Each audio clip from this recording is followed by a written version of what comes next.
Sanibonani, ngizolala ngikubingelele nje ningadinwa nje Nkosi yami ngizolala ngikubingelela. Njengoba bathi sesishilo ukuthi sizogxila kuma policies ecurriculum siqale eqaleni le eyayiqalile ize kube manje. Njengamanje ke sizoqala ngecurriculum le yokuqala iBantu Education yango-1953.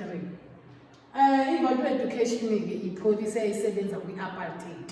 Akusithole ukuthi kwakwenzakalani nge-education yethu ngobandlululo ngohulumeni wobandlululo kwakwenzakalani ngathi. Okay, Bantu Education was the curriculum that was used in school during apartheid time. Lo mnyango uzokuphazamisa. Bantu Education was signed to oppressed black learners because it was for separating and discriminate against black students in South African schools. This was apartheid time when the government was part of it to separate racial groups development, and they was planning to offer training for black people for lower jobs earning. South African black learners was received poor quality of education, while white learners received better education. In the year 1976, June 16, some African students went to march to against the law, where the lot of learners lay during the march. After freedom in 1994, they decolonized the dead educational language Afrikaans, since we were forced to speak and learn it.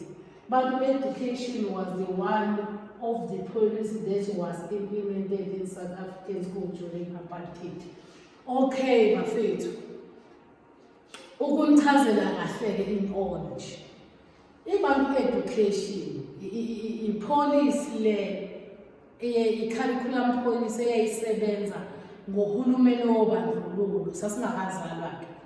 Ngoba sekuyi-history, sesithola nje ko-history lezo zinto lezo. So le policy le uhulumeni lo wayephethe lapho mhlophe wayeyingxenye yobandlululo, uyena wayengugqugquzeli wayo ngoba uma igqugquzela uyena owazenza le policy yeBantu Education, wenza le Bantu Education wahlukanisa abantu esibandlulula, wathi abantu abamnyama abavumelekile ukuyofunda ezikoleni zabamhlophe. Okusho ukuthini na? Sina sesinomngcele ukuthi kunezinto esingeke sikwazi ukufika kuzo. Uyayibona lento le. Okusho ukuthini na? Njengoba thina kwakuthiwa asifundene ezikoleni zethu, yebo sihlala emakhaya, inkinga esasibhekene nazo iBantu Education, sasinenkinga yami izikole zazingekho, abantu babefundela phansi kwezihlahla, ubathole sebehlele ema-building amadala akade alokhuza aguga. Uthole nakhona-ke futhi ke esikhathini sakudala-ke incwadi umfundi wayeyithengela, even ngisho i-education wawukhokha i-school fees ukuthi uzofunda, phinde futhi ney'ncwadi zasiyithenga thina iy'ncwadi. Okusho ukuthi ama-textbook sasiyithengela. Kwesinye isikhathi uthole ukuthi uthisha kuphela onencwadi le yokufundisa, thina asibukeli indawo silalela uthisha. Uyayibona lento leyo. Okusho ukuthi kona imfundo lapho ngaleso sikhathi yayingekho yinhle, ngoba njengoba singenawo ama-resources, asinawo iy'kole, asinazo iy'ncwadi zokufunda, asinawo amaklasi. Uma ubuka wena ikuphi okwakuzolunga lapho, ayikho inqubo eyizolunga, ngoba futhi baphinde baphoqelela abafundi ukuthi mhlawumbe thina sisebenzise i-Afrikaans. Mina nje ngoba ngafunda ngaleyo policy leyo, ngafunda ngayo mina esikoleni, ngaphuma naka-matric ngenze i-Afrikaans, ngayiphasa. Angazi nami ngayiphasa kanjani ngoba kuyimanje angikwazi ukuyikhuluma, kodwa ikhona isitifiketi.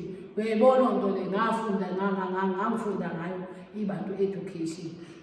Kwakunzima-ke laphana ngoba nami ngangifunda, ama-resources nje kwakubukhuni kahle nje, ama-lesson outcomes kwakubukhuni nje ukuthi sifunde.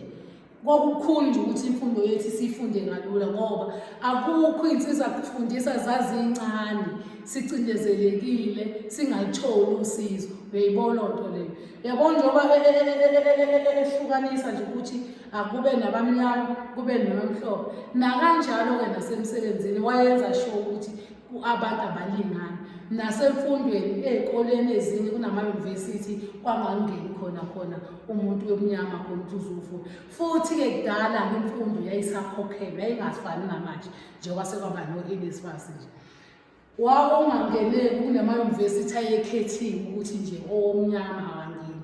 Konke-ke lokho kwakuwukucindezela intuthuko ngoba kuyimanje masithi siyabona thina ndlemnyama asithuthukile. Yini abazali bethu babengafundile ngoba kwakubukhuni kungekho ney'nsiza zifundisa. Lokho kwakuluzisa i-interest. Nakho ngapha ne-punishment eyikhona kuyashaywana, sifundisa into okubukhuni ukuthi nabo othisha basifundise ngoba babona othisha babengekho trained for ama-subjects lawa abebafundisa. Kwakuvele kuthathwe nje usisi walaphana wagcina ka-grade 10 noma kuthathwe ngoba nakuzwiwe kuthiwa uzalwa umfundisi noma kuthathwe uzofundisa iy'ngane kwayena akanalo ulwazi. Lowo thisha loyo njengoba engenazo kwakulindele ukuthi ayifundise kanjani iy'ngane. So sasicindezeleke kanjalo.